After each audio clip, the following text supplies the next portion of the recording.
गुरु नानक पद पंकज बंदन पंकज सिमरो अंगद दुख निकंदन गुरु अमर दास हृदय नित त्याऊं हृदय श्री गुरु रामदास गुण गुरु अर्जन विघ्नन के नाशक विघ्नन श्री हरि गोविंद सुमत पर श्री हरि राय नमो कर जोरी नमो श्री हरे कृष्ण मनाओ गुरु तेग बहादुर परम कृपाला परम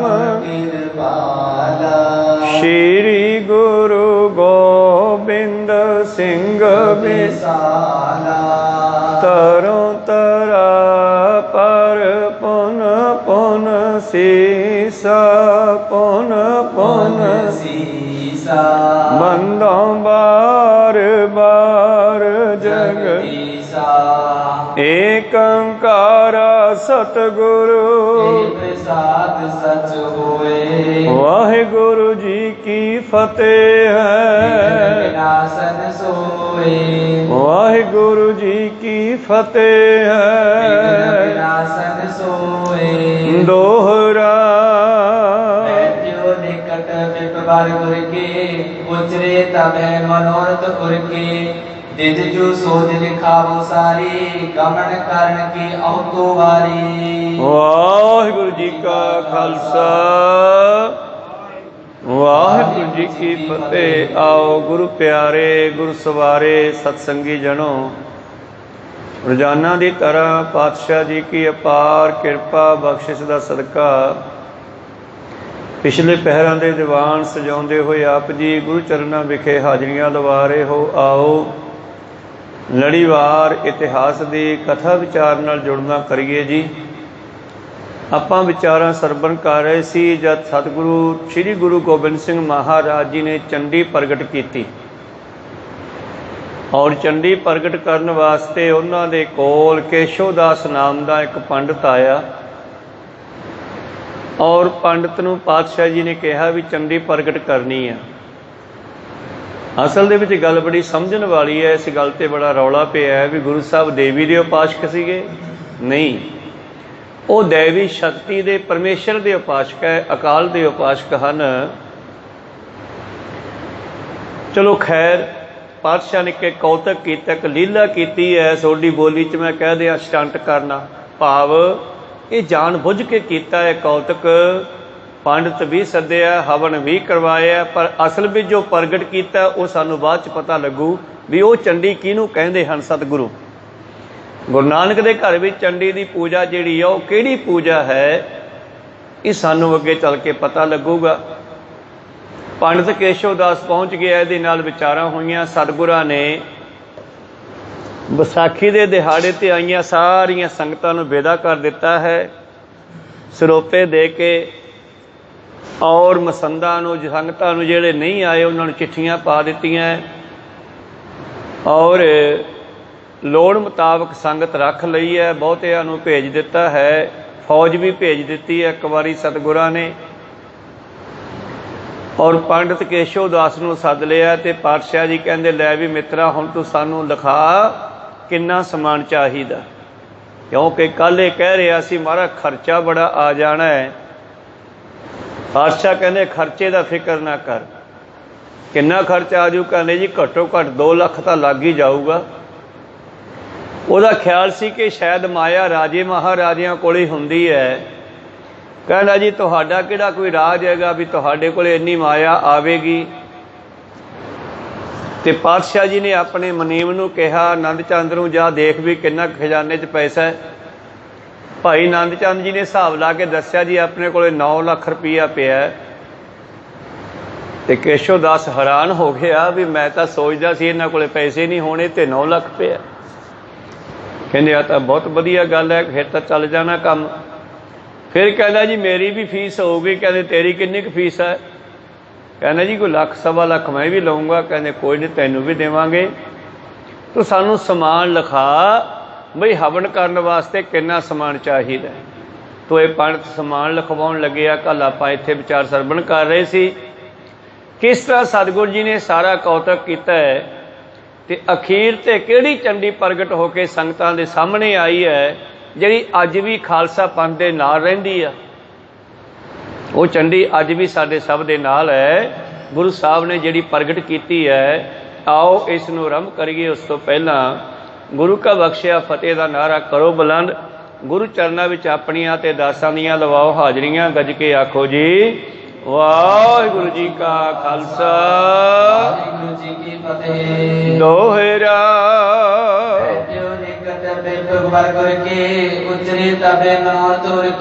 तो पंडित केशव दास जिहड़ा है नमस्कार करके सतगुरु गोबिंद सिंह जी के सामने चौकी उपर बैठ गया जी।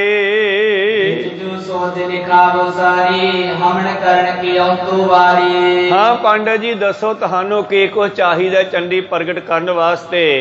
सौज सारी समग्री लिखाउणी करो जो आहुति आदि तो पाउनी है।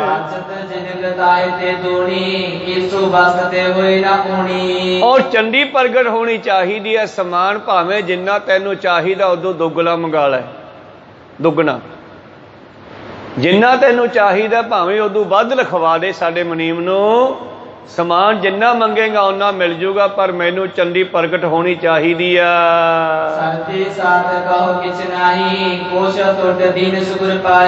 सरफा नहीं करना गा, कंजूसी नहीं करनी। गुरु नानक दा घर है, इत्थे खजाना बहुत अटुट है।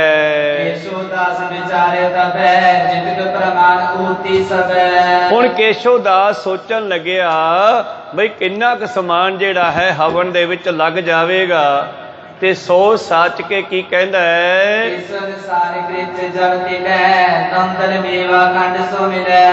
और सोच करके इसने पहला घ्यो दसिया मना मूही, और फिर ओदे मुताबक इसने होर समग्री जो ओदे विच पैनी है ज्यों चौल मेवे सुके मेवे खंड आदि ये मिक्स करके फिर ये सारे समान दे बुक भर भर के अग विच पाउंदे, उत्तों घ्यो पाई जांदे। इहनूं कहंदे आ हवन करना।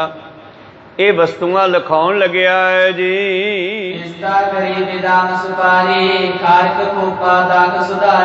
पिस्ते गिरियां बदामां दियां, बदाम गिरी खोपे दी भी हुंदी है, सुपारियां इसे तरह गुरु प्यारिओ दाखां ते खोपा आदि लिखवाउणा कीता है जी।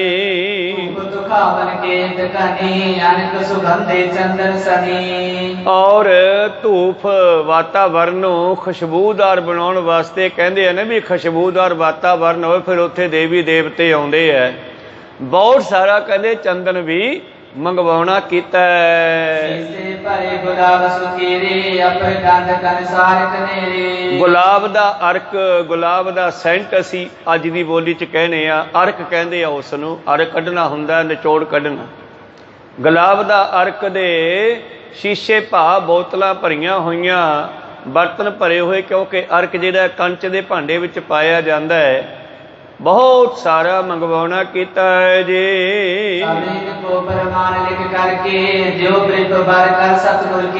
सारा कुछ लिख के पंडित केशव दास ने सतगुरां दे हथ पर्ची फड़ा दिती है।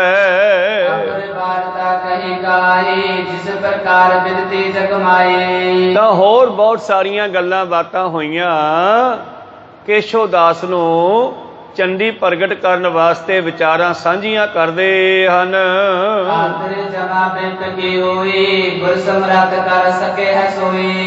और गुरु प्यारिओ पंडित केशव दास की खातर भाव तसल्ली करवा दी है। जिन्ना इसने खर्चा कहा पातशाह ने उदों दुगना खर्चा करने की सलाह दे दी है। और हुण ये सोचदा कि गुरु समर्थ है, ये चंडी प्रगट करके ही हटेगा। पहला तो कहना सी जी बहुत औखा काम है, चंडी कित्थे प्रगट हो सकती है, ये तो सरयुग विच नहीं होई किसे तो, ये तो अपरोक्ष वार ही दिंदी आ, भाव ओहले चो ही बोलदी है, ते बोलना तो आपे ही हुंदा। इन्हां ने कहो सतनाम सी, कहंदे ओहले चो वर दिंदी है चंडी, प्रगट होनी मुश्किल है। पर जदों पातशाह इहदी तसल्ली करवा रहे न, सारियां वस्तुआं इहनूं मंगा दित्तियां, फिर सोचदा है गुरु प्रगट करके ही हटेगा।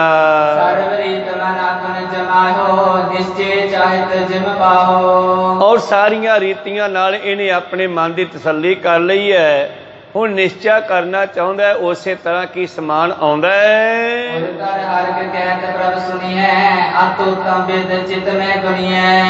और फिर एक होर गल कहंदा है, महाराज जी गल आ भी सुन लो प्रभु, बड़ी उत्तम विधि चित में जानो कि असी बड़ी विधि दे नाल ये काम करना है, तां किते चंडी प्रगट होनी है।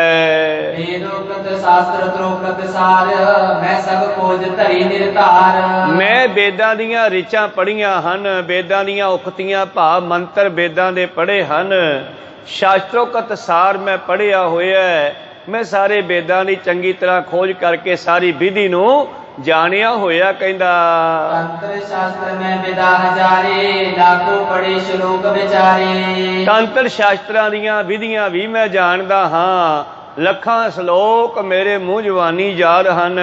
अग्नि आदि देवता जी पढ़ कर विदितावन कर से, कहंदा विधि दे नाल मैं अग्नि ज्वलित करके प्रज्वलित करके अग मचा करके उन्हां सारियां नूं पढ़ करके मंत्रां नूं, अग्नि देवते दी जीव है, देवतियां दी अग्नि जिहड़ी है देवतियां दी जीव है, रसन है, इत्थों दी सारा देवतियां दे कोल जांदा है। तां गुरु प्यारिओ कहंदा मैं मंत्रां नूं पढ़ करके देवी नूं प्रगट करांगा।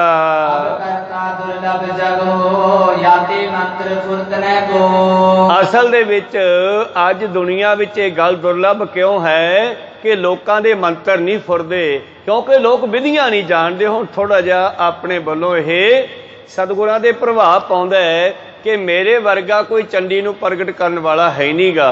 मैं सब वेदां दा वक्ता हां और विधियां जानदा हां। महाराज कई वारी तां अगों कराउण वाला भी पूरा नहीं हुंदा गा, फिर कल्ला पंडित भी की करूगा। हुण तुसीं पूरे हो, तुसीं समर्थ हो, तुसीं ना तां खर्चे वल्लों कंजूसी कीती है ते तुसीं सर्व कला समर्थ भी हो। हुण तां जरूर जगत माता चंडी प्रगट हो जावेगी।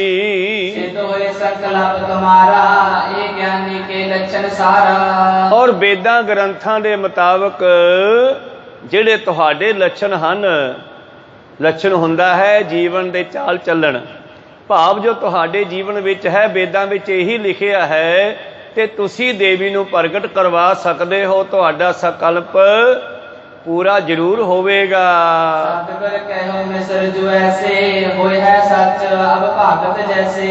धन गुरु गोबिंद सिंह जी महाराज कहन लगे, हाँ पंडित जी जिवें तू कहना इदां ही होवेगा।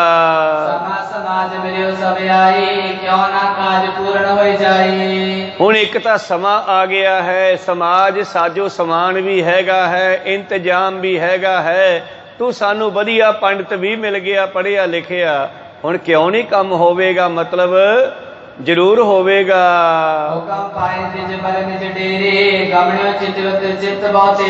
और इस तरह ये गलबात अज पूरी हुई ते पातशाह ने इहदे कोलों लिस्ट लै लई है। इहने मना मूही घ्यो, मना मूही होर मेवे सुक्के गिले बहुत कुछ लिखवाउणा कीता है। हुण सतगुरां ने अपने सियाणे सिख सद्दे हन, मुखी सिख। लो भी मित्रो आ समान इकट्ठा करो, आपां चंडी प्रगट करांगे। क्योंकि लोकां दे विच गल प्रचलित कर छड्डी सी ब्राह्मणां ने कि जे चंडी नूं प्रगट कर लईए ते चंडी दैंतां दा नाश करदी है। पुराणियां कथा कहाणियां इन्हां दे वेदां दियां, जिवें सतगुरु पातशाह जी ने एक चंडी दी वार लिखाई आ, ਉਹਦੇ ਵਿੱਚ ਉਹ ਸ਼ਕਤੀ ਜਿਹੜੀ ਹੈ ਕਿਵੇਂ ਦੈਂਤਾਂ ਨੂੰ ਮਾਰਦੀ ਆ। ਅਸਲ ਦੇ ਵਿੱਚ ਗੁਰੂ ਪਿਆਰਿਓ ਉਹ ਜਿਹੜੀ ਸ਼ਕਤੀ ਹੈ ਨਾ ਉਹ ਗੁਪਤ ਹੈ ਤੇ ਸਤਿਗੁਰੂ ਪਾਤਸ਼ਾਹ ਜੀ ਦੇ ਕੋਲੋਂ ਸਮਝ ਆਉਂਦੀ ਹੈ। ਅੱਗੇ ਪਤਾ ਚੱਲੇਗਾ ਚੱਲ ਕੇ ਆਪਾਂ ਨੂੰ ਵੀ ਉਹ ਕਿਹੜੀ ਚੰਡੀ ਹੈ ਜਿਹੜੀ ਸਤਿਗੁਰੂ ਨੇ ਪ੍ਰਗਟ ਕਰਕੇ ਹਰ ਸਿੱਖ ਦੇ ਨਾਲ ਲਾ ਦਿੱਤੀ ਹੈ। ਹਰੇਕ ਸਿੱਖ ਦੇ ਕੋਲ ਉਹ ਚੰਡੀ ਹੈ, ਹਰੇਕ ਸਿੱਖ ਦੇ ਨਾਲ ਉਹ ਰਹਿੰਦੀ ਹੈ। ਜੇ ਸਿੱਖ ਵੀ ਪੂਰਾ ਹੋਵੇ ਤੇ ਉਹ ਸ਼ਕਤੀ ਉਹਦੇ ਨਾਲ ਕੰਮ ਕਰਦੀ ਹੈ। ਸਤਿਗੁਰੂ ਪਾਤਸ਼ਾਹ ਜੀ ਬਖਸ਼ਿਸ਼ ਕਰਦੇ ਹਨ। ਇਉਂ ਹੁਕਮ ਪਾ ਕੇ ਪੰਡਿਤ ਕੇਸ਼ੋ ਦਾਸ ਦਾ ਇੰਤਜ਼ਾਮ ਕੀਤਾ ਹੋਇਆ ਰਿਹਾਇਸ਼ ਦਾ ਵਧੀਆ ਆਪਣੇ ਡੇਰੇ ਵਿੱਚ ਚਲਿਆ ਗਿਆ।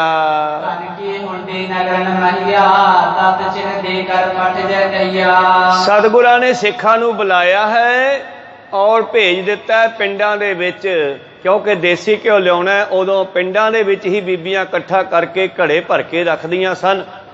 ਇਸ ਕਰਕੇ ਸਿੱਖਾਂ ਨੂੰ ਪਿੰਡਾਂ ਵਿੱਚ ਭੇਜਿਆ ਧਨ ਦੀ ਹੁੰਡੀ ਕਰਕੇ ਨਗਰਾਂ ਦੇ ਵਿੱਚੋਂ ਸਮਾਨ ਇਕੱਠਾ ਕਰਨ ਲਈ। ਇਉਂ ਤੁਰੰਤ ਭੇਜ ਦਿੱਤਾ ਹੈ ਤੇ ਗੱਡੇ ਭਰ ਲਿਆਂਦੇ ਸਾਜੋ ਸਮਾਨ ਦੇ। ਗੁਰੂ ਪਿਆਰਿਓ ਦੇਸੀ ਘਿਓ ਤੇ ਹੋਰ ਮੇਵਿਆਂ ਦੀਆਂ ਬੋਰੀਆਂ ਗੱਟਿਆਂ ਦੇ ਗੱਟੇ ਜਿਹੜੇ ਹਨ ਗੱਡੇ ਭਰ ਕੇ ਸਮਾਨ ਲੈ ਆਂਦਾ ਹੈ।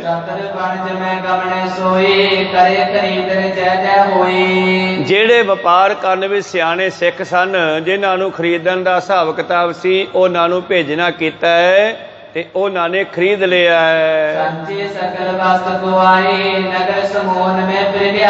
ਇਉਂ ਸਾਰੇ ਨਗਰਾਂ ਚੋਂ ਸਮਾਨ ਇਕੱਠਾ ਕੀਤਾ, ਜਿਨ੍ਹਾਂ ਤੋਂ ਖਰੀਦਿਆ ਉਹਨਾਂ ਨੂੰ ਪੈਸਾ ਦਿੱਤਾ ਹੈ ਤੇ ਗੱਡੀਆਂ ਵਿੱਚ ਲੱਦ ਕੇ ਸ਼੍ਰੀ ਅਨੰਦਪੁਰ ਲੈ ਆਏ ਹਨ। ਦੋਹਰਾ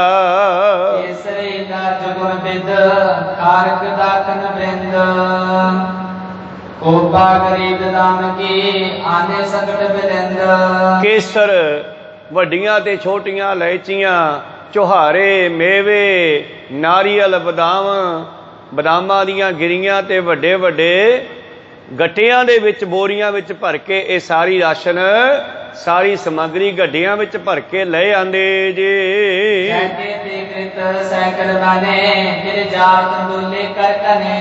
ਔਰ ਸੈਂਕੜੇ ਮਣ ਦੇਸੀ ਘਿਓ, ਤਿਲ, ਜੌਂ, ਚੌਲ ਆਦਿ।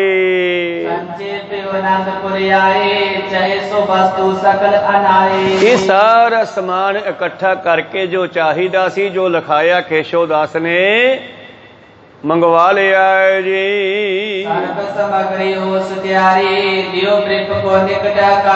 ਜਦੋਂ ਸਾਰਾ ਸਮਾਨ 3-4 ਦਿਨਾਂ ਦੇ ਵਿੱਚ ਇਕੱਠਾ ਕਰ ਦਿੱਤਾ ਹੈ, ਫਿਰ ਪਾਤਸ਼ਾਹ ਜੀ ਨੇ ਪੰਡਿਤ ਕੇਸ਼ੋ ਦਾਸ ਨੂੰ ਸੱਦਿਆ।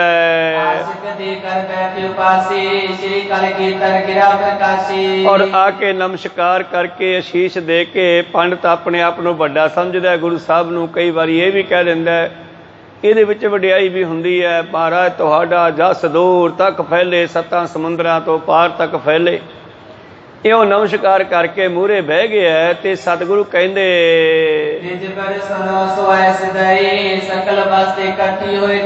ਕਹਿੰਦੇ ਪੰਡਤ ਜੀ, ਜਿਹੜਾ ਸਮਾਨ ਤੁਸੀਂ ਲਿਖਵਾਇਆ ਸੀਗਾ, ਜਿਹੜੀ ਸਮੱਗਰੀ ਤੁਸੀਂ ਮੰਗਵਾਈ ਸੀ, ਉਹ ਸਾਰੀ ਅਸੀਂ ਇਕੱਤਰ ਕਰ ਲਈ ਹੈ।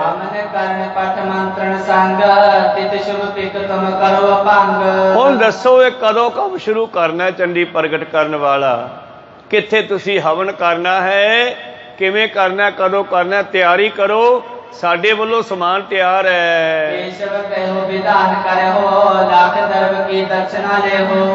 ਹੁਣ ਸਾਰਾ ਸਮਾਨ ਮੰਗਾ ਕੇ ਨਾ 2 ਲੱਖ ਦਾ, ਮਗਰੋਂ ਕਹਿੰਦਾ ਮੈਂ ਲੱਖ ਰੁਪਇਆ ਲਾਊਂਗਾ। ਕਹੋ ਸਤਨਾਮ। ਤੇ ਜੇ ਭਲਾ ਦੇਣ ਵਾਲੇ ਨੇ ਨਾ ਦੇਣਾ ਹੋਵੇ ਲੱਖ ਰੁਪਇਆ ਤੇ ਸਮਾਨ ਤਾਂ ਇਕੱਠਾ ਕਰਾ ਕੇ ਰੱਖਤਾ ਨਾ ਬਿਨਾਂ ਗੱਲ ਤੋਂ। ਕਹੋ ਸਤਨਾਮ। ਹੁਣ ਮਗਰੋਂ ਕਹਿੰਦਾ ਜੀ ਮੇਰੀ ਵੀ ਦਕਸ਼ਨਾ ਲੱਖ ਰੁਪਈਆ। ਮਤਲਬ ਇਹਦਾ ਹੈ ਕਿ ਗੁਰੂ ਸਾਹਿਬ ਭੱਜ ਜਾਣ ਕਿਸੇ ਤਰ੍ਹਾਂ, ਕਹਿ ਦੇਣ ਵੀ ਚੱਲ ਰਹਿਣ ਦੇ, ਨਹੀਂ ਪ੍ਰਗਟ ਕਰਦੇ ਚੰਡੀ ਆਪਾਂ, ਪਰ ਗੁਰੂ ਸਾਹਿਬ ਵੀ ਗੁਰੂ ਸਾਹਿਬ ਹੀ ਆ। ਕਹੋ ਸਤਨਾਮ। ਕਹਿੰਦਾ ਜੀ ਲੱਖ ਰੁਪਈਆ ਮੇਰੀ ਵੀ ਦਕਸ਼ਨਾ ਹੈ। ਕੀ ਕਹਿੰਦੇ ਪਾਤਸ਼ਾਹ?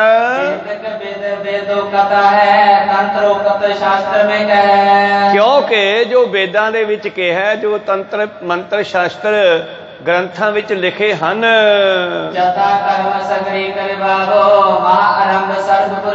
ਇਹ ਬਹੁਤ ਵੱਡਾ ਕੰਮ ਹੈ ਮਹਾਰਾਜ ਜਿਹੜਾ ਮੈਂ ਕਰਵਾ ਰਿਹਾ। ਤਾਂ ਮੇਰੀ ਵੀ ਜਿਹੜੀ ਭੇਟਾ ਹੈ ਲਗਭਗ 1 ਲੱਖ ਰੁਪਈਆ ਹੈ। ਪਾਤਸ਼ਾਹ ਜੀ ਨੂੰ ਕਹਿੰਦਾ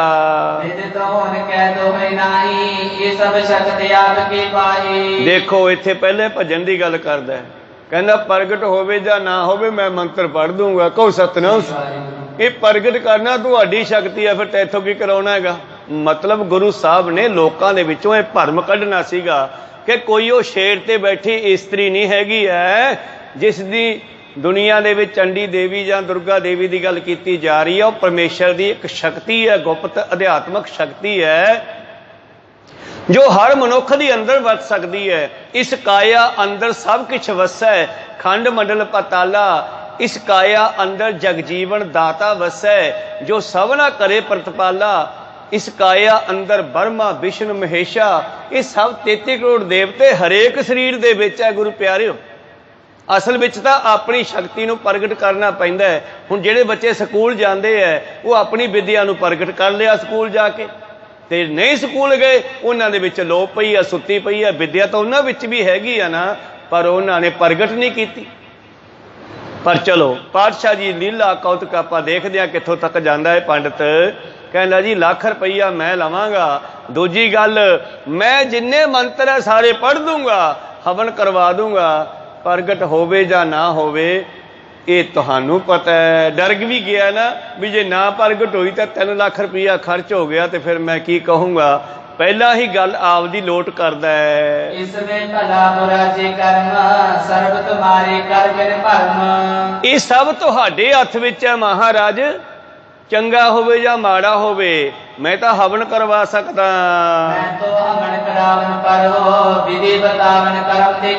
ਮੈਂ ਵਿਧੀ ਦੱਸੀ ਚੱਲੂੰਗਾ, ਕਰਮ ਤੁਸੀਂ ਕਰਨਾ ਹੈ, ਮੈਂ ਹਵਨ ਕਰਵਾ ਦੂੰਗਾ। ਇੱਕ ਮਨ ਹੋਏ ਮੰਤਰ ਕੋ ਪਟਨਾ ਬਿਨ ਸੰਕਲਪ ਧਿਆਨ ਕੋ ਟਟਨਾ। ਦੇਖੋ ਧਿਆਨ ਤੁਸੀਂ ਪੱਕਾ ਲਾ ਕੇ ਰੱਖਣਾ ਹੋਊਗਾ, ਵਿੱਚ ਤੁਹਾਡਾ ਧਿਆਨ ਨਹੀਂ ਜਾਣਾ ਚਾਹੀਦਾ। ਇੱਕ ਮਨ ਹੋ ਕੇ ਤੁਹਾਨੂੰ ਬੈਠਣਾ ਪੈਣਾ।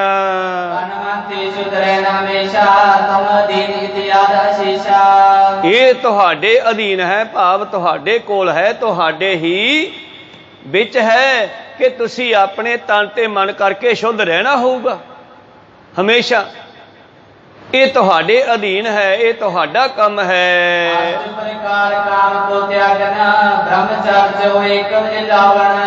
ਅੱਠਾਂ ਤਰ੍ਹਾਂ ਦੇ ਨਾਲ ਕਾਮ ਵਾਸ਼ਨਾ ਤੋਂ ਉੱਚਾ ਉੱਠਣਾ ਹੋਊਗਾ। ਹੁਣ ਇੱਥੇ ਕਾਮ ਦੀ ਗੱਲ ਹੀ ਨਹੀਂ ਕੋਈ ਹੋ ਰਹੀ, ਪਰ ਫਿਰ ਵੀ ਬਾਹਮਣ ਜਿਹੜਾ ਹੈ, ਪੰਡਿਤ ਕੇਸ਼ੋ ਦਾ ਜਿਹੜਾ ਹੈ, ਕੋਈ ਨਾ ਕੋਈ ਐਸਾ ਬਹਾਨਾ ਅਖੀਰ ਤੇ ਲੱਭੂਗਾ।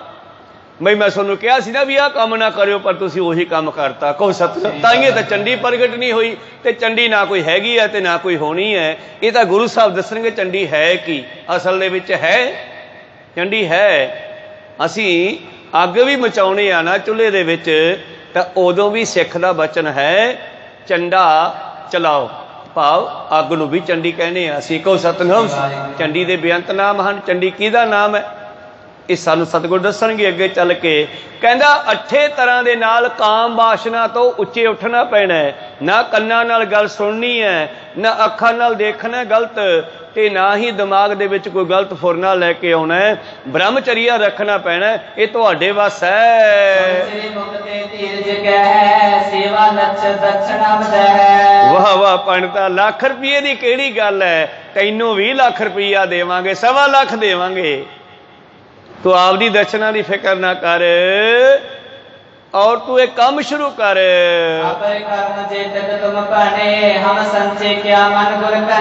ਹੋਰ ਜਿੰਨੀਆਂ ਗੱਲਾਂ ਤੂੰ ਮੈਨੂੰ ਦੱਸੀਆਂ ਹਨ ਇਹ ਸਾਰੀਆਂ ਮੈਂ ਤੇਰੀਆਂ ਮੰਨੂਗਾ, ਮਨ ਕਰਕੇ ਮੰਨੂਗਾ।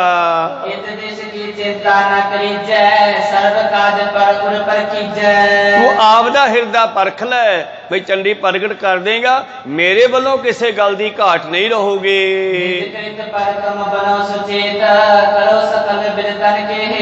ਤੁਸੀਂ ਆਪਦੀ ਕਿਰਤ ਤੇ ਸੁਚੇਤ ਰਹੋ, ਤੁਸੀਂ ਵਧੀਆ ਕੰਮ ਕਰੋ, ਤੁਸੀਂ ਚੰਗੀ ਤਰ੍ਹਾਂ ਮੰਤਰ ਪੜ੍ਹਨੇ, ਚੰਗੀ ਤਰ੍ਹਾਂ ਹਵਨ ਕਰਨਾ, ਤਾਂ ਕਿ ਇਹ ਪ੍ਰਗਟ ਹੋ ਸਕੇ।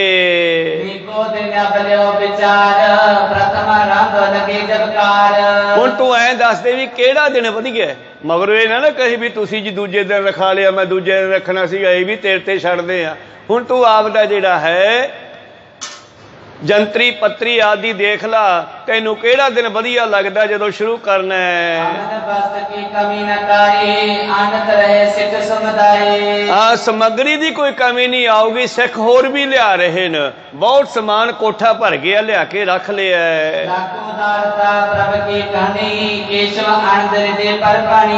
ਕੇਸ਼ਵਦਾਸ ਪੰਡਤ ਬੜਾ ਖੁਸ਼ ਹੈ ਵੀ ਇਹ ਤਾਂ ਹਰੇਕ ਗੱਲ ਹੀ ਮੇਰੀ ਮੰਨੀ ਜਾਂਦੀ ਆ, ਮੋੜਦੇ ਨਹੀਂ। ਲੱਖ ਰੁਪਈਆ ਮੈਂ ਹੁੱਬ ਕੇ ਕਿਹਾ ਸੀ, ਲੱਖ ਰੁਪਈਆ ਮੈਂ ਲਊਂਗਾ। ਪਾਤਸ਼ਾਹ ਕਹਿੰਦੇ ਤੈਨੂੰ ਲੱਖ ਹੀ ਦੇਵਾਂਗੇ, 1.25 ਲੱਖ ਦੇ ਦਿਆਂਗੇ।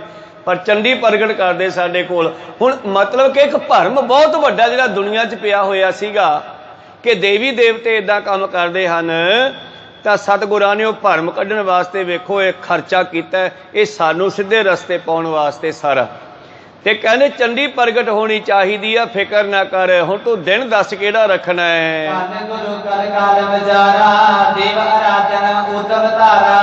ਔਰ ਗੁਰੂ ਪਿਆਰਿਓ ਜਦੋਂ ਖੁੱਲੇ ਦਿਲ ਨਾਲ ਪਾਤਸ਼ਾਹ ਨੇ ਕਿਹਾ ਤੈਨੂੰ ਵੀ ਲੱਖ ਰੁਪਈਆ ਦੇਵਾਂਗੇ, ਕਹਿਣ ਲੱਗੇ ਧੰਨੋ ਮਹਾਰਾਜ ਜਿਨ੍ਹਾਂ ਨੇ ਇਹ ਕਲਯੁਗ ਦੇ ਵਿੱਚ ਦੇਵੀ ਪ੍ਰਗਟ ਕਰਨ ਦਾ ਖਿਆਲ ਕੀਤਾ ਹੈ।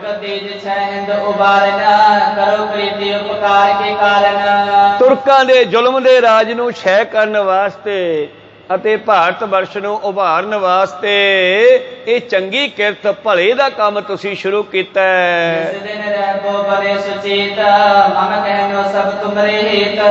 ਮਹਾਰਾਜ ਮੈਂ ਤਾਂ ਬਸ ਇੰਨਾ ਕਹਿਣਾ ਵੀ ਤੁਸੀਂ ਹਮੇਸ਼ਾ ਸੁਚੇਤ ਰਹਿਣਾ ਹੈ, ਤਾਂ ਦੇਵੀ ਪ੍ਰਗਟ ਹੋ ਸਕਦੀ ਆ।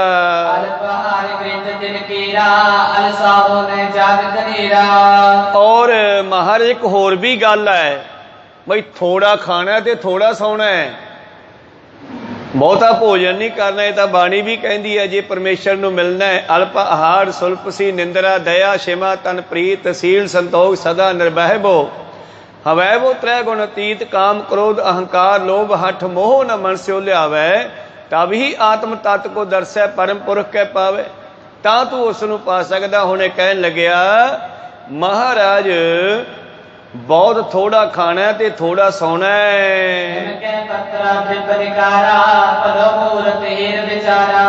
ਤਾਂ ਆਲਸ ਨਹੀਂ ਕਰਨੀ, ਹਮੇਸ਼ਾ ਜਾਗਦੇ ਰਹਿਣਾ।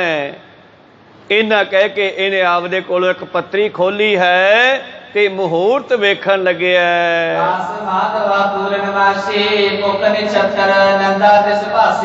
ਮਹਾਰਾਜ ਵਿਸਾਖ ਦੇ ਪਹਿਲੇ ਮਹੀਨੇ ਦੀ ਪਹਿਲੇ ਪੱਖ ਦੀ ਪੂਰਨਮਾਸ਼ੀ ਜਿਹੜੀ ਹੈ ਬਹੁਤ ਵਧੀਆ ਆਵੇਗੀ।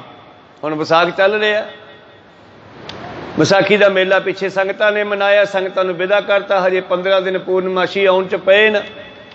ਇਸ ਕਰਕੇ ਵਿਸਾਖ ਦੀ ਪੂਰਨਮਾਸ਼ੀ ਤੇ ਆਪਾਂ ਇਹ ਕੰਮ ਆਰੰਭ ਕਰ ਲਵਾਂਗੇ, ਵਧੀਆ ਰਹੇਗਾ।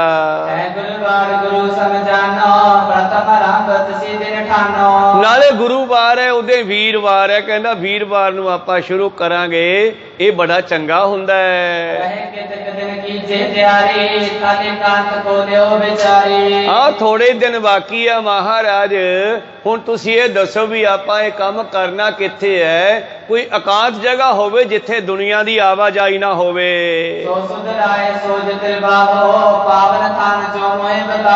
ਔਰ ਇਹੋ ਜੀ ਇਕਾਂਤ ਵੇਖ ਕੇ ਸਾਰਾ ਜਿਹੜੀ ਸਮੱਗਰੀ ਮੰਗਾਈ ਆ ਮਨਾ ਮੂੰਹੀ ਸਾਰੀ ਉੱਥੇ ਪਹੁੰਚਾ ਦਿਓ ਔਰ ਜਗ੍ਹਾ ਨੂੰ ਸਾਫ਼ ਕਰਵਾ ਲਈਏ ਜੀ।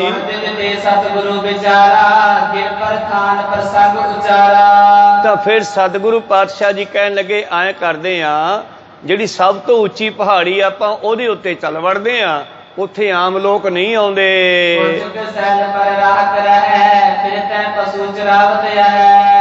ਉਹ ਉੱਤੇ ਪਹਾੜਾਂ ਤੇ ਇੱਕ ਕਿਸਾਨ ਰਹਿੰਦਾ ਹੈ, ਉਸ ਦਾ ਉਹ ਖੇਤ ਹੈ, ਉੱਥੇ ਪਸ਼ੂ ਚਾਰਦਾ ਹੈ। ਉਹ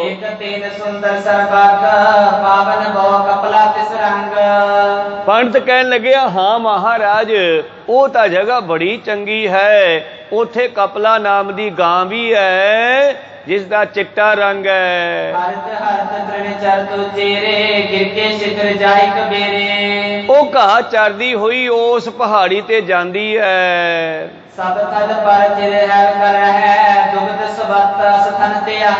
ਔਰ महाराज कहता वो साडी जिहड़ी कपला गऊ है उत्थे जाके अपने थना दुध आप ही उत्थे छिड़के आउंदी है, वो जगह पवित्र है। कहता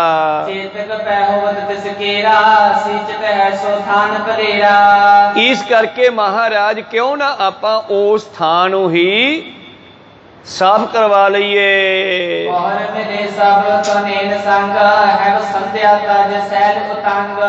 तो ये भी कहानी बड़ी प्रचलित है उत्थों की, पंडित ने सुनाई है। कहने हाँ महाराज उस जगह के उत्ते मैं सुनिया कहानी है, कोई जिमींदार उत्थे गऊआं चारदा, उन्हां गऊआं विच गऊ है उसदी जिहड़ी सारा दिन चलदी रहिंदी है, ते हत्थ ने जाके उस पहाड़ी ते अपना सारा दुध थणा दा कढे आउंदी आ, आप ही निकल जांदा। कहंदा उत्थे ते जदों वो वापस आउंदी है गऊआं विच रल जांदी है, घरे जांदी है।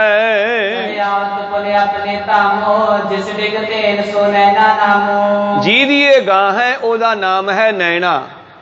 असल विच नैना देवी कोई नहीं उत्थे होई, नैना नाम दा एक पहाड़िया होया, ओदा खेत सी को सतनाम, जिथे पहला सतगुरां ने हवन करवाया पंडित कोलों, मुड़ के उस नैना पहाड़िए नूं बदल के नैना देवी दा प्रचलित कर दी जगह को सतनाम। नैना उथों का एक मालक सी, खेत का जिमीदार सीगा। महाराज जी कहता है गां जिहड़ी आ उस नैने नाम दे जिमीदार कोले पहाड़िए कोले से ते जदों नैना घरे जाके अपनी गां नूं चोंदा है ते ओदे थल्ले दुध ही नहीं हुंदा।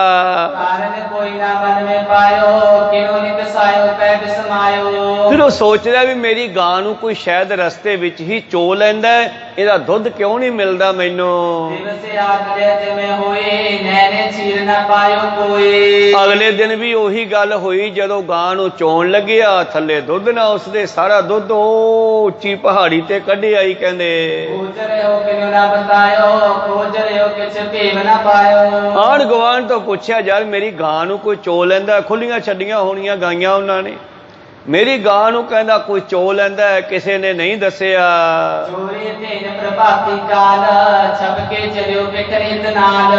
हुण एक दिन फिर इसने गां दे मगर निगाह रखनी शुरू कीती, गां छड़ दित्ती है रोजाने तरह चरण वास्ते, सवेर दी छड्डी हुई वो चरदी रही।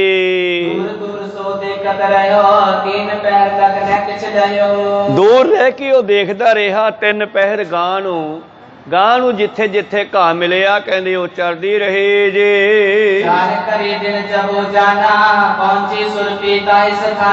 जदों 4 घड़ियां दिन रह गया ते गां रोजाना की तरह उस उच्चे टिले ते चली गई।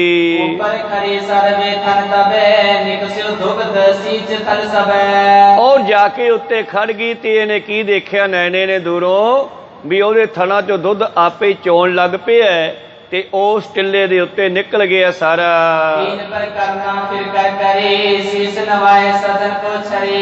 तो हुण उसने वेखिया कि वह गां उत्थे कुछ समा घूमी ते मुड़ के वापस घर वल चल पई जे।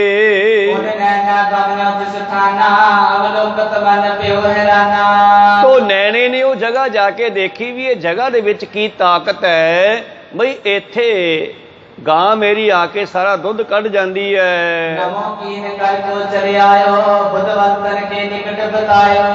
इस तरह उसने सियाने बंदियां नाल गल कीती, उथों नमस्कार करके घर आ गया जी।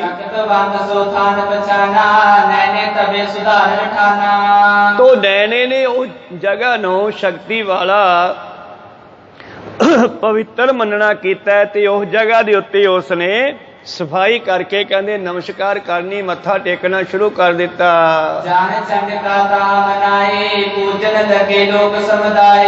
तां इस तरह उत्थे चंडी दा चंडका दा नाम जिहड़ा है प्रचलित कर दिता सी। तां ओह नैणे दा टिल्ला ते बन गया नैना देवी दा मंदिर को सतनाम श्री। इस करके गुरु प्यारिओ कहंदे ओह नैणे नाम दे उस जिमींदार दी जगह सी ते उस नूं बदल के हौली हौली इन्हां ने नैना नाम नैना बंद करके नैना देवी बोलना शुरू कर दिता।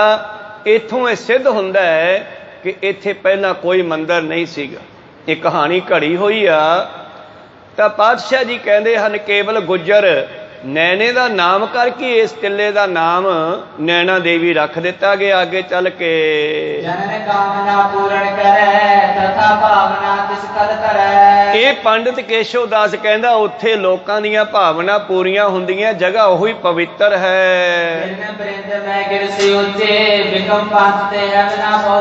सारे पहाड़ा तो उच्चा पहाड़ है, कोई आम जनता भी नहीं उत्थे जांदे।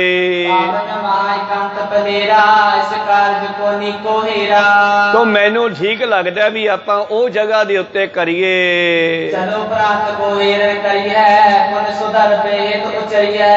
तो ये अज सलाह दिंदा केशव दास, कहंदा कल नूं आपां चलांगे, ओ जगह देख के आवांगे ते ਉਹਨੂੰ ਸਾਫ਼ ਕਰਵਾ ਲਵਾਂਗੇ।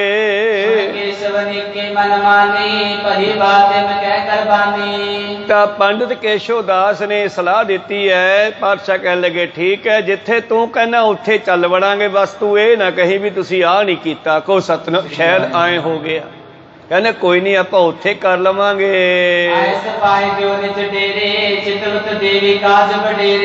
हुण आग्या लैके चलिया गया डेरे नूं, पर चित विच हमेशा हुण छल्लण लग्या भी काम तां वड्डा विढ़ के बह गया, पर मन दे भी शंका भी है, संसा भी है भी जे ना देवी प्रगट होई ते पता नहीं गुरु साहब की कर देण मैनूं, कोई सतनाम सी।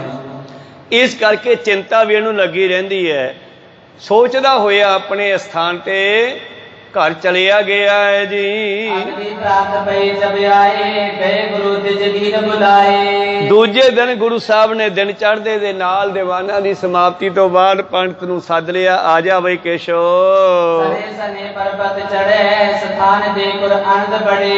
हौली हौली उस पहाड़ी दे उत्ते चढ़ गए ते ਉਹ जगह नूं देख के कहंदे बड़ा पंडित केशव दास खुश होया है।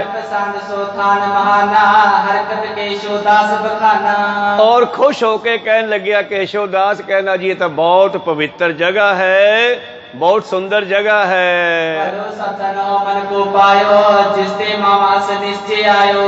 ये तो आपां नूं वधिया थां लभ गया, हुण मैनूं पूर्ण निश्चा भरोसा है। जगदम्बा जैसे सकल समाज मिलत है ऐसे। कहन लगे इत्थे चंडी देवी आए प्रगट हो जू जिवें आपां एक दूजे नूं मिलदे आं।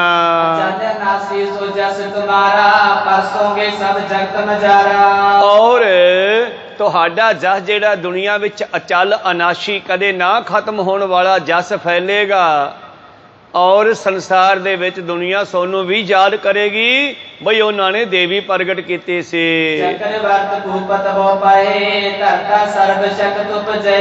महाराज राजे बहुत होए चक्रधारी, चक्रवर्ती राजे बहुत पैदा होए, पर किसी दे कोलों ये काम नहीं होया।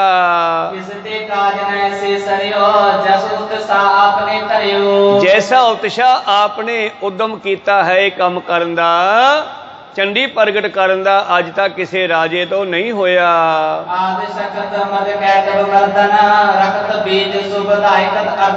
ਜਿਹੜੀਆਂ ਇਹਨਾਂ ਦੀਆਂ कहानियां वेदां 'ਚ लिखियां होईयां, कहना ਉਹ शक्ति है, आदि शक्ति है जिन्हें मधु कैटव वर्गे दैंतां दा खात्मा कीता, रक्त बीज नूं मारिया, सौंभ सौंभ नाम दे दैंतां नूं मारिया।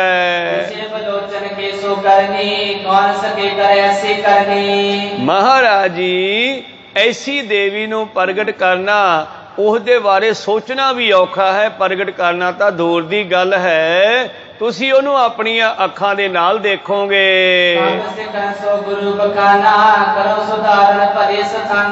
पातशाह कहते तेनू पसंद है जगह यह, कहते जी ठीक आ आपां इत्थे करांगे। पातशाह ने सिखां दी ड्यूटी लाई बई इत्थे साफ कर दिओ थां।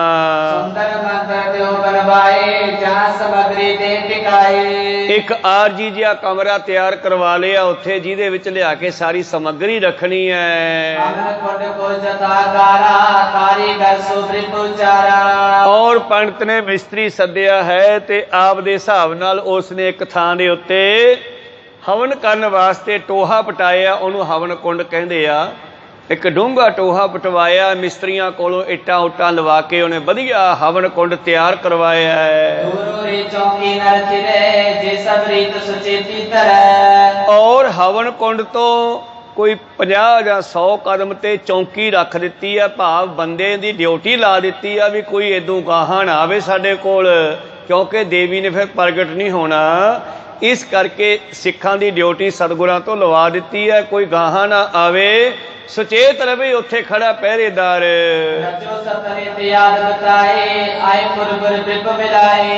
इस तरह ये स्थान तैयार करवाउण लगे है ते सतगुरु पातशाह जी वापस आ गए लैके केशव दास नूं। पूर्ण तैयारी सब करवाई, हम समग्री कहां पहुंचाई। तो आरजी कोठा भी मिस्त्रियां ने तैयार कर दिता है, जिहदे विचों सारा समग्री दा समान रख दिता है। ते इहदे कहण ते जिवें पंडित केशव दास कही गया, पातशाह जी ने उसे तरह करवा दिता है कारीगरां तो।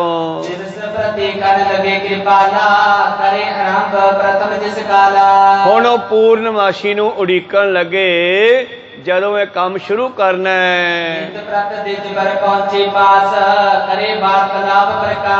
ਵਿਚਾਲੇ ਕਈ ਦਿਨ ਪਏ ਸੀ, ਪੰਡਿਤ ਰੋਜ਼ ਆਉਂਦਾ ਹੈ ਗੁਰੂ ਸਾਹਿਬ ਦੇ ਨਾਲ, ਕਈ ਤਰ੍ਹਾਂ ਦੀ ਵਾਰਤਾਲਾਪ ਕਰਕੇ ਜਾਂਦਾ ਹੈ। ਇਸ ਤਰ੍ਹਾਂ ਸਾਰੀ ਤਿਆਰੀ ਕਹਿ ਕੇ ਪੰਡਿਤ ਨੇ ਉਸ ਟਿੱਲੇ ਦੇ ਉੱਤੇ ਨੈਣਾ ਨਾਮ ਦੇ ਪਹਾੜੀਏ ਦੇ ਖੇਤ ਵਿੱਚ ਕਰਵਾ ਲਈ ਹੈ। ਸੈਂਕੜੇ ਮਣ ਮੇਵਾ, ਮਿੱਠਾ ਖੰਡ, ਤਿਲ, ਘਿਓ ਅਤੇ ਹੋਰ ਜੋ ਸਮਾਨ ਸਮੱਗਰੀ ਵਿੱਚ ਪਾਉਣਾ ਸੀ, ਸਾਰਾ ਸਿੱਖਾਂ ਦੇ ਰਾਹੀਂ ਉੱਥੇ ਪਹੁੰਚਾ ਲਿਆ ਹੈ।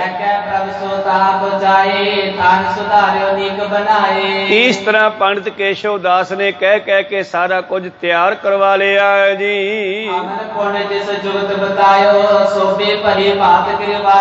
ਜਿਵੇਂ ਕਾਰੀਗਰਾਂ ਨੂੰ ਕਿਹਾ ਉਵੇਂ ਕਾਰੀਗਰਾਂ ਨੇ ਹਵਨ ਕੁੰਡ ਬਣਾ ਦਿੱਤਾ ਦੋਹਰਾ। आयो सोए मंगल करे अनेक बिद हरकत में सब कोई। अखीर चलो चाल दिन पूर्णमाशी दा आ गया है, विसाख दी पूर्णमाशी दा दिन आया ते बड़ियां खुशियां मंगलां दे नाल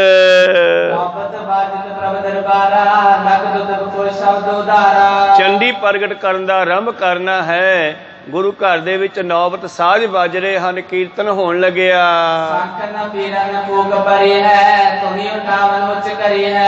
और शंख नफीरियां इन्हां साजां दीयां धुनां उठण लगियां जी।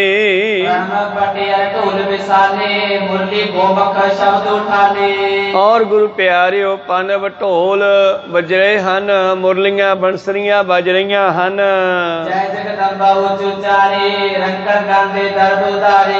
और पहाड़िए ते बामण केशव दास जिहड़ा है जय जगदम्बा दे जकारे लाउंदा ते लवाउंदा लोकां दे कोलों। और इस तरह सतगुरां ने बहुत सारी माया उत्थे आए गरीबां नूं वंडी है। और उन्हां सारियां ने जय गुरु दे जकारे भी लाए हन। बार बार सब नूं खुला प्रसाद दिता है। इस तरह गुरु प्यारे धूफां लाइयां गईयां खुशबूदार वातावरण बनाउण वास्ते।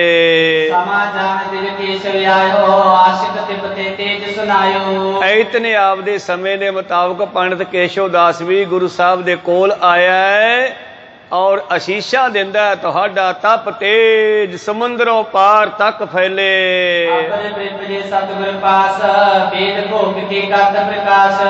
पातशाह जी ने वो पंडित भी कोल रखे हुए ने जेड़े पहला आए सीगे। ये भी वेदां नूं घोखना करदे आ, पढ़ना करदे आ, क्योंकि कुछ कवियां दे कोलों वेदां नूं संस्कृत विचों गुरमुखी विच भी करवाया गया।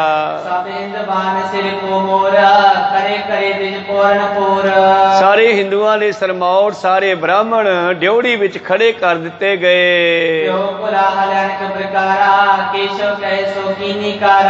हुण इन्हां दा सारे ब्राह्मणां दा मुखी है केशव दास पंडित। ये जिवें कही जाता है उवें होण लगे आ सारा कुछ।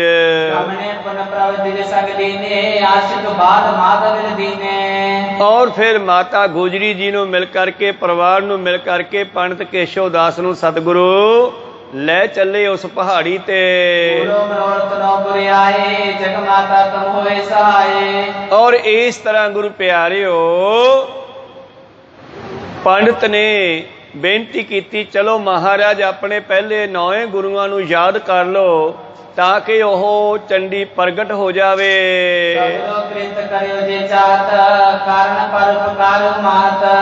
ਜੇ ਤੁਸੀਂ ਆਪਣੀ ਕਿਰਤ ਸਫਲੀ ਕਰਨਾ ਚਾਹੁੰਦੇ ਹੋ ਪਰਉਪਕਾਰ ਦੇ ਲਈ, ਸਤਿਗੁਰੂ ਅੱਗੇ ਚੱਲ ਰਹੇ ਹੈ, ਧੂਫਾਂ ਧੁਖਾਈਆਂ ਜਾ ਰਹੀਆਂ, ਸੈਂਟ ਛਿੜਕੇ ਜਾ ਰਹੇ ਹੈ, ਫੁੱਲ ਬਰਸਾਏ ਜਾ ਰਹੇ ਹਨ।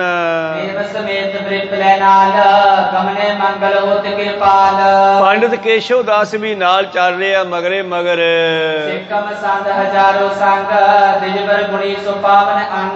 ਕੇਸ਼ਵ ਦਾਸ ਦੇ ਸਾਥੀ ਜਿਹੜੇ ਪਹਿਲਾਂ ਰੱਖੇ ਹੋਏ ਪੰਡਿਤ ਹੈ ਉਹ ਵੀ ਨਾਲ ਜਾ ਰਹੇ ਹੈ, ਸਿੱਖ ਸੰਗਤਾਂ ਵੀ ਜਾ ਰਹੀਆਂ।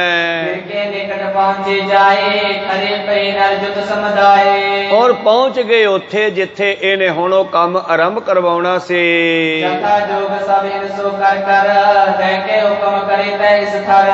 ਔਰ ਉੱਥੇ ਜਾ ਕੇ ਜਿੱਥੇ ਇਹਨੇ ਪਹਿਰੇਦਾਰ ਦੀ ਡਿਊਟੀ ਲਵਾਈ ਹੈ ਨਾ, ਪੰਡਿਤ ਕੇਸ਼ਵ ਦਾਸ ਕਹਿੰਦਾ ਲੈ ਵੀ ਸਾਰੇ ਇੱਥੇ ਖੜ ਜਾਓ, ਏਦੋਂ ਗਾਂਹ ਕਿਸੇ ਨੇ ਨਹੀਂ ਆਉਣਾ।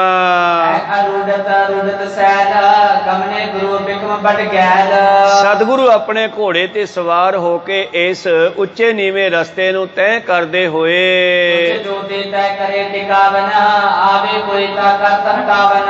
ਕੁਛ ਯੋਧਿਆਂ ਦੀ ਸਿੱਖਾਂ ਦੀ ਡਿਊਟੀ ਲਾਤੀ ਹੈ ਵੀ ਕੋਈ ਉੱਪਰ ਨਾ ਆਵੇ ਹੁਣ ਸਾਡੇ ਕੋਲ। ਪੰਡਿਤ ਕੇਸ਼ਵ ਦਾਸ ਦੀ ਗੱਲ ਮੰਨੋ।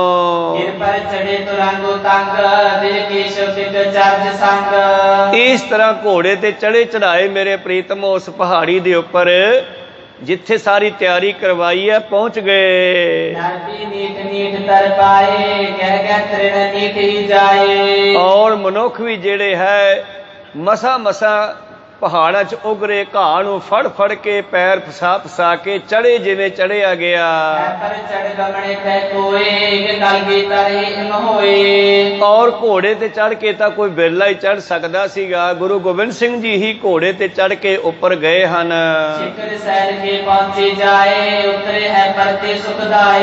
ਸਿਖਰ ਤੇ ਜਿੱਥੇ ਸਾਰੀ ਤਿਆਰੀ ਕੀਤੀ ਗਈ ਹੈ ਘੋੜਾ ਪਹੁੰਚ ਗਿਆ ਹੈ ਲੈ ਕੇ ਪਾਤਸ਼ਾਹ ਜੀ ਨੂੰ, ਤੇ ਪਾਤਸ਼ਾਹ ਜੀ ਉੱਥੇ ਜਾ ਉਤਰੇ ਜੀ।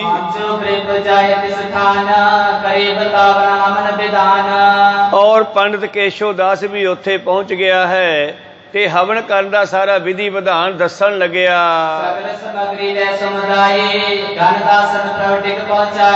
ਔਰ ਸਤਿਗੁਰਾਂ ਨੇ ਹੁਕਮ ਦਿੱਤਾ ਲਿਆਓ ਵੀ ਜੋ ਪੰਡਿਤ ਮੰਗਦਾ ਦਿਓ ਸਮੱਗਰੀ ਇਸ ਨੂੰ।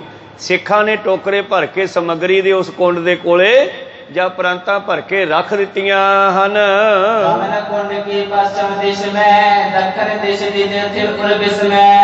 ਪੱਛਮ ਵਾਲੇ ਪਾਸੇ ਸਤਿਗੁਰੂ ਗੋਬਿੰਦ ਸਿੰਘ ਜੀ ਨੂੰ ਬਿਠਾ ਦਿੱਤਾ ਹੈ ਤੇ ਦੱਖਣ ਵਾਲੇ ਪਾਸੇ ਪੰਡਿਤ ਕੇਸ਼ਵ ਦਾਸ ਬਹਿ ਗਿਆ ਹੈ। ਔਰ ਹੱਥ ਮੂੰਹ ਧੋਤੇ ਪੰਡਿਤ ਨੇ ਆਪਣੇ ਆਪ ਨੂੰ ਸੁੱਚਾ ਕੀਤਾ ਹੈ ਔਰ ਨਾਲ ਹੀ ਇਹ ਕਹਿ ਦਿੱਤਾ ਪਹਿਰੇਦਾਰਾਂ ਨੂੰ ਬਈ ਕੋਈ ਗਾਹਾਂ ਨਾ ਆਵੇ ਹੁਣ ਸਾਡੇ ਕੋਲ।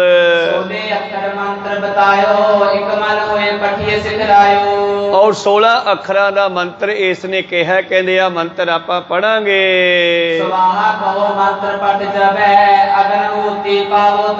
ਕਹਿੰਦਾ ਜਦੋਂ ਮੈਂ ਮੰਤਰ ਪੜ੍ਹ ਕੇ ਕਹਿ ਦੇਵਾਂ ਸਵਾਹਾ ਤੇ ਤੁਸੀਂ ਇਹ ਬੁੱਕ ਭਰ ਕੇ ਸਮੱਗਰੀ ਦਾ ਅੱਗ ਵਿੱਚ ਪਾ ਦੇਣਾ।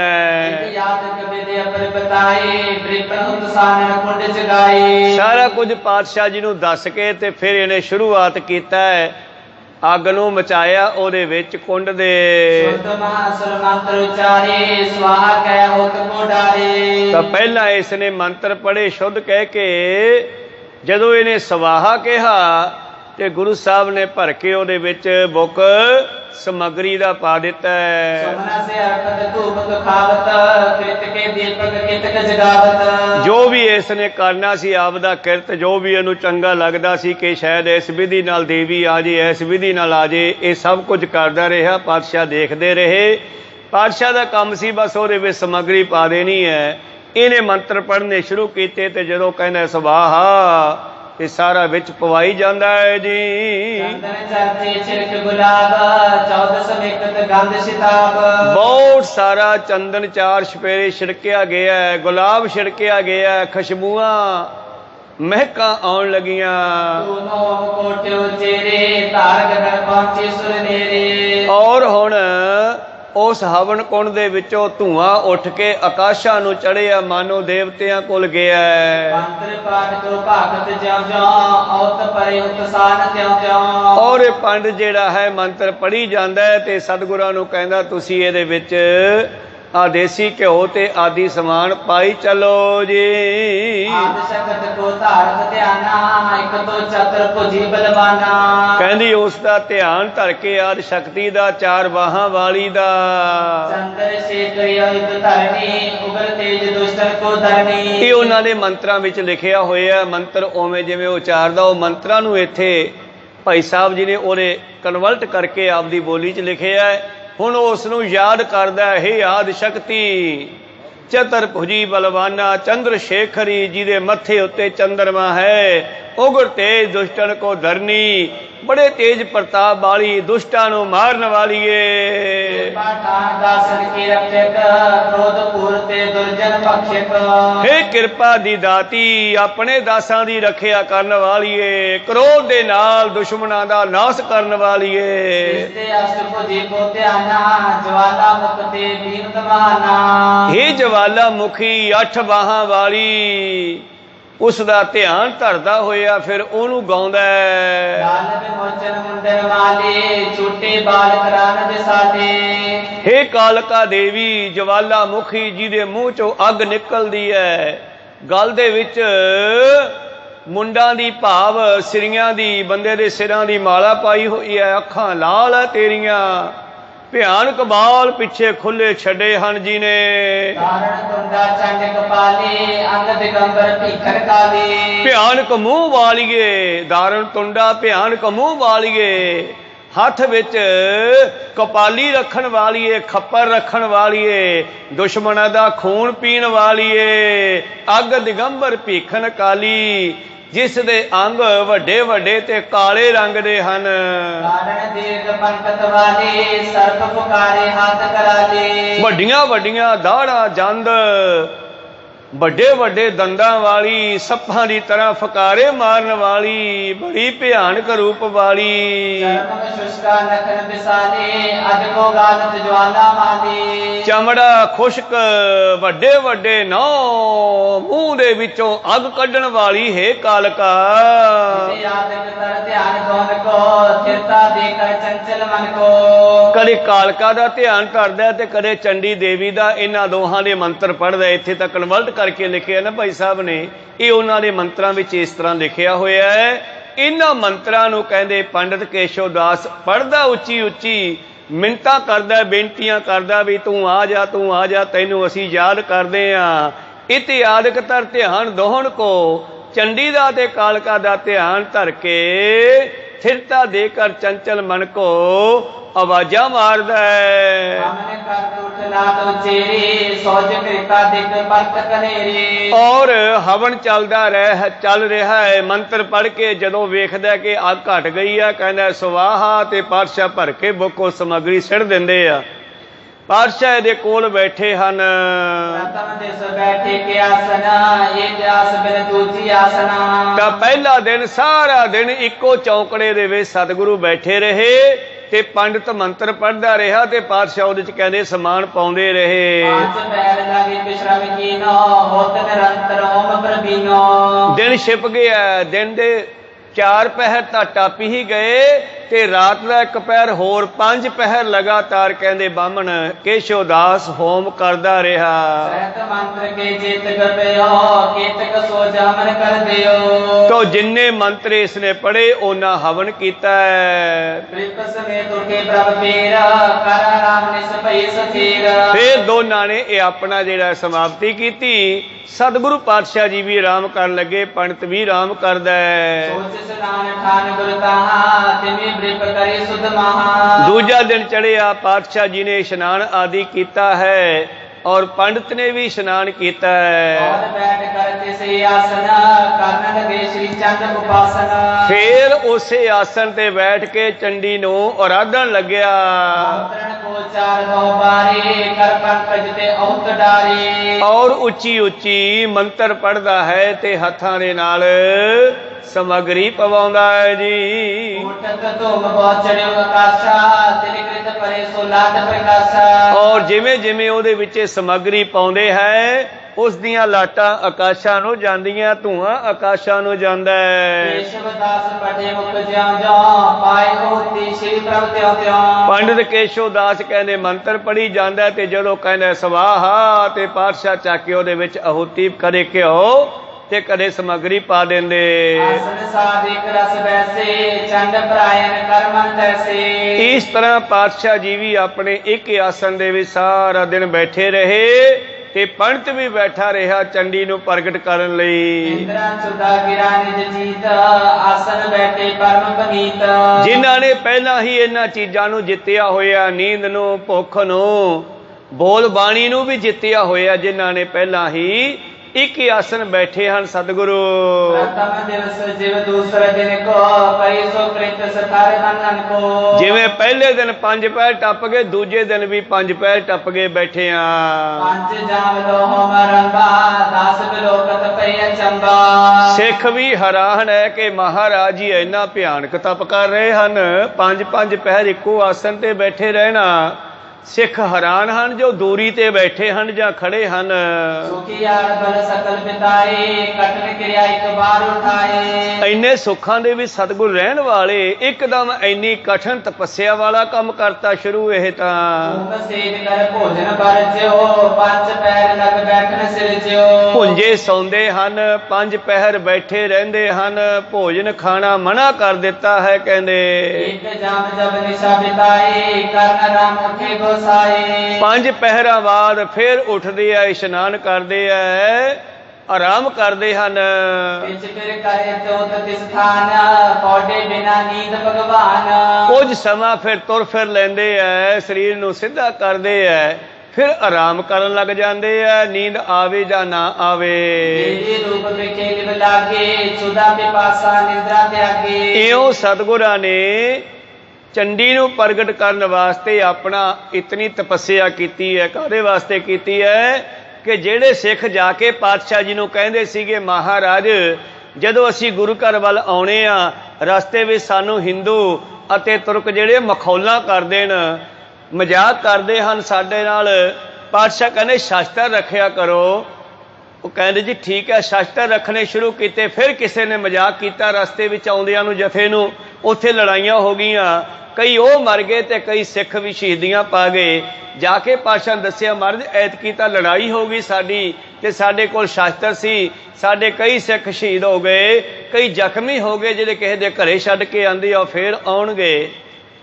ਤੇ ਪਾਤਸ਼ਾਹ ਜੀ ਨੇ ਇੱਥੇ ਕੋਈ ਦੇਵੀ ਪ੍ਰਗਟ ਕਰਨ ਦਾ ਮਕਸਦ ਨਹੀਂ, ਮਕਸਦ ਹੈ ਸਿੱਖ ਸੰਗਤ ਨੂੰ ਸ਼ਸਤਰਧਾਰੀ ਕਰਨ ਦਾ। ਕਿਹੜੀ ਚੰਡੀ ਪ੍ਰਗਟ ਕਰਦੇ ਆ ਇਹ ਤੁਹਾਨੂੰ ਪੂਰੀ ਕਥਾ ਸੁਣ ਕੇ ਪਤਾ ਲੱਗੇਗਾ ਅਖੀਰ ਤੇ ਜਾ ਕੇ ਕਿ ਕਿਹੜੀ ਚੰਡੀ ਹੈ ਜਿਹੜੀ ਹਰ ਸਿੱਖ ਦੇ ਨਾਲ ਰਹਿੰਦੀ ਹੈ ਔਰ ਹਰ ਸਿੱਖ ਦੀ ਮਦਦ ਕਰਦੀ ਹੈ। ਤਾਂ ਇਸ ਤਰ੍ਹਾਂ ਗੁਰੂ ਪਿਆਰਿਓ ਸਤਿਗੁਰੂ ਪਾਤਸ਼ਾਹ ਜੀ ਇਤਨੀ ਕਠਿਨ ਤਪੱਸਿਆ ਦੇ ਵਿੱਚ ਚੱਲ ਪਏ। ਕਹਿੰਦੇ ਕੁਛ ਵੀ ਹੋਵੇ ਮੈਂ ਸਿੱਖਾਂ ਦੇ ਵਿੱਚ ਐਸਾ ਜੋਸ਼, ਐਸੀ ਬਖਸ਼ਿਸ਼ ਭਰਨੀ ਹੈ ਕਿ ਕੋਈ ਮੇਰੇ ਸਿੱਖ ਦਾ ਮਜ਼ਾਕ ਨਾ ਉਡਾ ਸਕੇ। ਕੋ ਸਤਨਾਮ। ਗੱਲ ਤਾਂ ਸੀਗੀ ਇਹ, ਹੋਰ ਕੋਈ ਦੇਵੀ ਦੀ ਉਪਾਸਕ ਨਹੀਂ ਹੈ। ਕਿਸ਼ਨ ਬਿਸ਼ਨ ਕਬਹੂ ਨਾ ਧਿਆਉ, ਮੈਂ ਕਿਸੇ ਨੂੰ ਨਹੀਂ ਮੰਨਦਾ ਇਹਨਾਂ ਨੂੰ। ਕਾਨ ਸੁਣੇ ਪਹਿਚਾਨ ਨਾ 300, ਮੇਰੇ ਕੰਨ ਸੁਣਦੇ ਆ ਆਵਾਜ਼ ਨੂੰ ਪਰ ਹਜੇ ਉਹਦਾ ਕੋਈ ਸਰੂਪ ਨਹੀਂ ਦੇਖਿਆ। ਪਹਿਚਾਨ ਨਾ 300 ਲਿਵ ਲਾਗੀ ਮੋਰੀ ਪਗ 100, ਉਸ ਅਕਾਲ ਪੁਰਖ ਦੀ ਆਵਾਜ਼ ਨੂੰ ਮੈਂ ਸੁਣਦਾ ਹਾਂ, ਮੈਂ ਉਹਦੇ ਨਾਲ ਜੁੜਿਆ ਹਾਂ। ਤੋ ਇਸ ਕਰਕੇ ਪਰ ਇਹ ਚੰਡੀ ਵਾਲਾ ਕੌਤਕ ਸਤਿਗੁਰੂ ਜੀ ਨੇ ਜਾਣ ਬੁੱਝ ਕੇ ਕੀਤਾ ਹੈ, ਕਿਉਂਕਿ ਬਹੁਤ ਵੱਡਾ ਭਰਮ ਦੁਨੀਆ 'ਚ ਪਿਆ ਹੋਇਆ ਸੀਗਾ ਬਈ ਉਹ ਤਾਂ ਉਹੀ ਹੁੰਦੇ ਸੀਗੇ। ਜਦੋਂ ਦਇਆ ਰਾਮ ਨੂੰ ਸੱਦਿਆ ਨਾ ਵਿਸਾਖੀ ਦੇ ਦਿਹਾੜੇ ਤੇ ਵੀ ਆਓ ਵੀ ਇੱਕ ਸਿੱਖ ਹੋਰ ਉੱਠੋ, ਮੇਰੀ ਤਲਵਾਰ ਸੀਸ ਮੰਗਦੀ ਆ। ਹੁਣ ਦਇਆ ਰਾਮ ਆਇਆ, ਕਹਿੰਦੇ ਕਿੱਥੋਂ ਆਇਆ? ਮੈਂ ਜੀ ਲਾਹੌਰ ਤੋਂ। ਲਾਹੌਰ 'ਚ ਦਇਆ ਪੈਦਾ ਹੋ ਗਈ? ਕਦੇ ਤਲਵਾਰ ਚੱਕੀ ਆ? ਕਹਿੰਦੇ ਨਾ ਜੀ, हम तो तोलन जाने तकड़ी, यात हमारी खतरी, चिड़ी उड़े तो हम डर जाए, नंगी कर देना कबू उठाए। इस तक चाकू चक्कन लगे डरदे भी किते जख्म ना हो जाए। तलवार तो कदे चक्की नहीं कहते, आ जा फिर तेन दस दियां चंडी कौन है, कहो सतनाम। तो इस करके खैर विचारा इत्थे रोकते हैं। पातशाह जी ने कई दिन पांडव के कहण ते लगातार 5-5 पहर जिहड़ा है उहदे नाल बैठ के काम करना शुरू कराता। ये बहुत वड्डा इहदे पिछे भरम सी जिहड़ा पातशाह ने कढ़िया है। वो किसी इस्त्री की पूजा नहीं कर रहे, ये गल याद रखियो। अगली विचार आपां कल दे दीवाना विसरबण करांगे। विचारा इत्थे रोकण दी आग्या बख्शो। बोलदियां ने का अखर बाद घाट हो जाते, सिख संगतां दे सतगुरु बख्शण योग है, बख्श लेना जी। समाप्ति करिए। हे अच्युत हे पार ब्रह्म अविनाशी, अविनाश हे पूरन हे सर्वमय, गुणतास हे संगी हे निरंकार, हे निर्गुण सब टेक, हे गोबिंद हे गुण निदान, सदा विवेक, हे अपरंपर हर हरे, हे संत है कै सदा संग, हे ठाकुर हों दासरो, नानक दीजै नाम दान, आए प्रभ शरणागति, एक अखर हर मन बसत, एक ओंकार सतगुरु, वाहिगुरु जी की फतेह है, वाहिगुरु जी की फतेह है, वाहिगुरु जी का खालसा, वाहिगुरु जी की फतेह।